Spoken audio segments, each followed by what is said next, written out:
अस्सलाम students, how are you? I hope you would be fine. Last हम लोगों ने चैप्टर नंबर 12 किया था और अभी हमने चैप्टर नंबर 13 स्टार्ट करना है। और मैंने आपसे कहा था, अभी मैं आपसे टेक्स्ट करके भी ये क्वेश्चन इसमें पूछती हूँ। मैंने आपसे कहा था कि आपने मुझे बताना है कि 1914 में कौन सी वॉर हुई थी, किसके दरमियान में हुई थी और इसको किसने विन किया था। क्योंकि लास्ट जब हमने चैप्टर नंबर 12 पढ़ा था तो उसके एंड में मैंने आपसे कहा था कि now these were the war years and the war was about to start.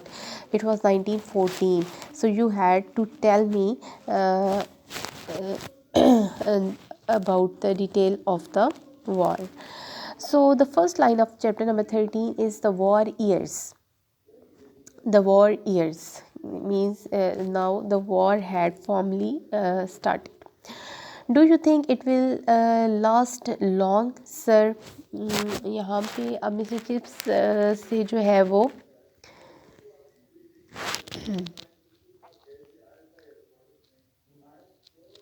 यहाँ पे ये क्वेश्चन किया जा रहा है, do you think it will last long? क्या आपका ख्याल है कि ये लंबे अरसे तक चलेगी, sir? Chips, questioned as he watched the first trial games of the season, gave quite a cheery answer. He was like thousands of others hopelessly wrong, but unlike thousands of others, he did not afterward conceal the fact. We ought to have finished it by Christmas. The Germans are already beaten. But why? Are you thinking of joining up, Forrester? यहाँ पे ये question किया था एक बच्चे ने। ये अब आपने, जिस तरह मैं आपको डिफरेंट करेक्टर करवाती रहती हूँ, तो आपने अपनी उस लिस्ट में एक और करेक्टर ऐड कर लें, that is the character of Forrester, FORRESTER। आप अपने सामने बुक सामने रखें तो आपको ये चीज़ बहुत अच्छी तरीके से अंडरस्टैंड हो जाएगी। The Germans are already beaten. यहाँ पे एक बच्चा था फॉरेस्टर और वो पूछता है मिस्टर चिप्स से कि मिस्टर चिप्स सर, क्या ये बहुत जल्दी ख़त्म हो जाएगी? तो मिस्टर चिप्स उसको बड़ी ऑनेस्टली एक देते हैं, अपना आंसर उसको बताते हैं और उनका जो रिव्यू होता है वो उसमें बताते हैं कि ये जो है वो ख़त्म हो जानी चाहिए, अभी क्रिसमस तक ख़त्म हो जानी चाहिए, बिकॉज़ अभी तक जो है वो जर्मन समझ लें कि अब इसमें हार चुके हैं। अब यहाँ पे हिस्ट्री आप लोगों को मैंने ख़ुद सर्च करने के लिए दी हुई थी, तो ये आपने मुझे बताना है कि ये जर्मन्स, अब आपको एक तो पता चल गया एक तो जर्मन्स हैं, तो दूसरे कौन है। बहुत ही एक कॉमन सेंस का क्वेश्चन है, ये आपने ख़ुद सर्च करके इसमें मुझे बताना है।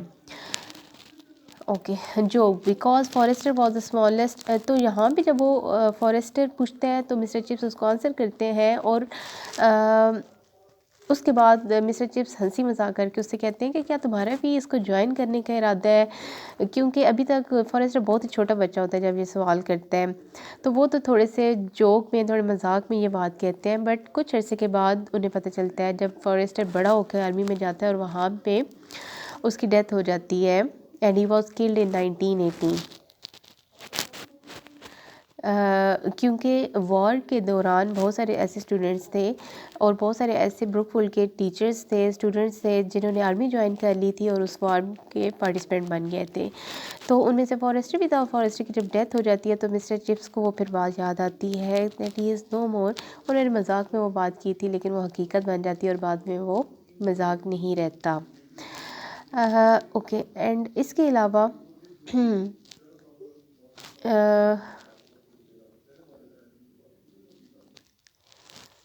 अलावा जो यहाँ पे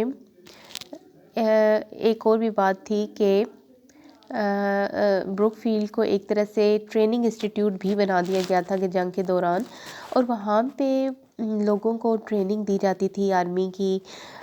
तो एक बहुत ज़्यादा ब्रुकफील्ड का एक आप समझ लें कि उसका मैप चेंज हो गया था, उसका जो है वो उसके सारा उसका मैप, उसका नक्शा, उसकी activities, everything was change. Even वहाँ पे जो हेडमास्टर हैं वो भी, चैट्रिस आपने लास्ट वाले चैप्टर में पढ़ा था कि वो भी आ गए थे। Everything was changed over there.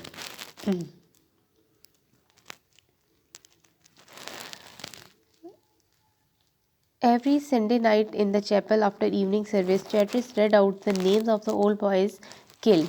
अब यहाँ पे क्या होता था कि जब वो एक ट्रेनिंग सेंटर उसको बना दिया गया, तो उसके बाद आहिस्ता आहिस्ता जब लोगों ने उसको, बच्चों ने, इवन वहाँ पे जो बच्चे थे या जो भी स्टूडेंट्स थे जो थोड़े बड़े हो चुके थे, जो स्टूडेंट्स थे उन लोगों ने भी ज्वाइन करना शुरू कर दिया, टीचर्स ने भी कुछ ज्वाइन किया। तो स्टार्ट में जब उनकी डेथ होती थी तो वहाँ पे चैपल में चैट्रेस, जो कि वहाँ पे अब हेडमास्टर थे, वो हर संडे को आते थे और उन मर जाने वाले लोगों की बायोग्राफीज़, मतलब उनके बारे में थोड़ी सी डिटेल बताया करते थे। Very moving, but Chips in the back view under the gallery thought they are only names to him and he doesn't see their faces as I do.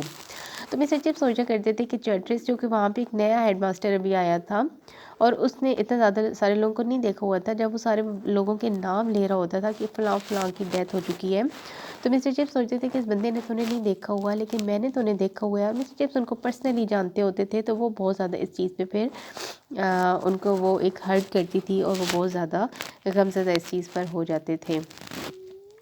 तो आहिस्ता आहिस्ता स्टार्ट में तो ये लिस्ट छोटी होती थी और आहिस्ता आहिस्ता ये लिस्ट लंबी होती गई, जिनमें मरने वालों के नाम शामिल होते थे और वो फिर ब्रूकफील्ड में, इसमें चैपल में उनको पढ़ा जाता था, बताया जाता था लोगों को उनकी डेथ के बारे में।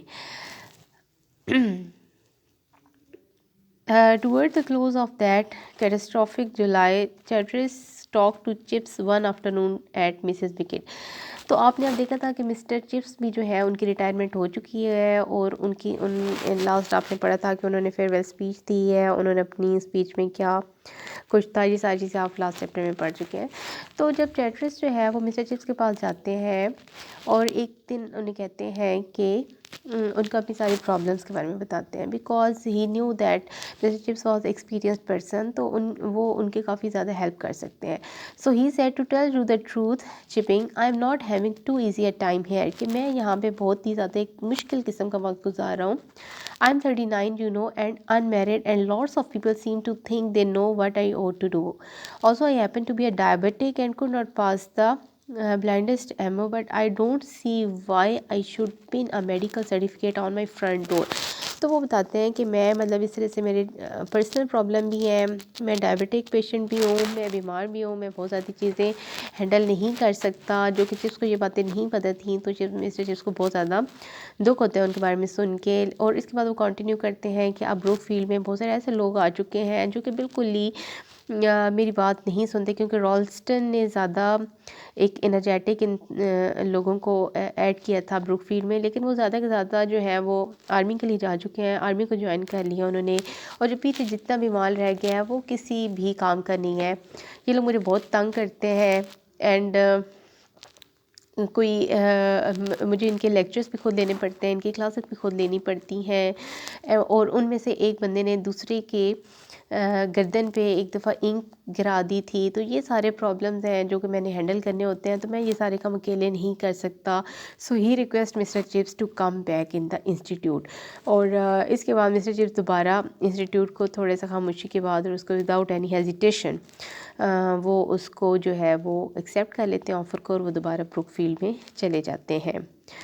अब 1913 में उनकी हुई थी और 1914 में वो वॉरियर्स के दौरान दोबारा वापस आ गए थे। ये इसमें थोड़ा सी इसकी समरी थी। अब आपने इसके जो क्वेश्चन आंसर है वो बुक से याद कर लें। आपका टेस्ट मैं फिर कभी भी किसी भी वक्त भी आपसे ले लूँगी, कभी आपका सरप्राइज़ टेस्ट भी हो सकता है। So all the time get ready इंशाल्लाह, देन सी यू स्टूडेंट्स।